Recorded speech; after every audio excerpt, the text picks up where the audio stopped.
মানুষের জীবনে সুখ, দুঃখ, হাসি, কান্না, ভালোবাসা, ঘৃণা এই 6 ধরনের যে অনুভূতিগুলো রয়েছে তার মধ্যে সর্বশ্রেষ্ঠ অনুভূতি হচ্ছে ভালোবাসা।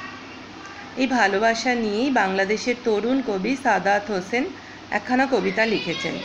কবিতাটার নাম তোমার কাজল চোখ। কবিতাটায় এক প্রেমিক তার প্রেমিকাকে কিছু কথা বলেছে। এই যে এমন করে ফিরে এলাম, আমি চলে গেলে কে লিখবে কবিতা?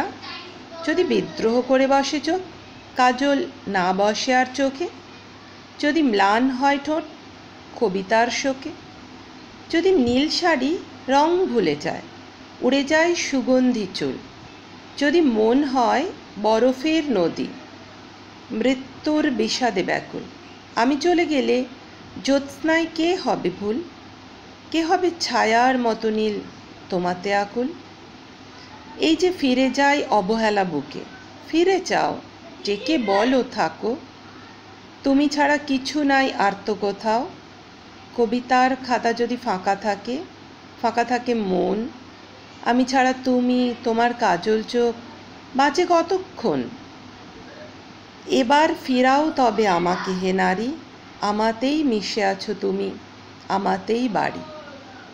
তবে আবার কবিতা হোক, বুকে বুকে জাগুক আবার একচোড়া মায়াবতী নদী, তোমার কাজল চোখ।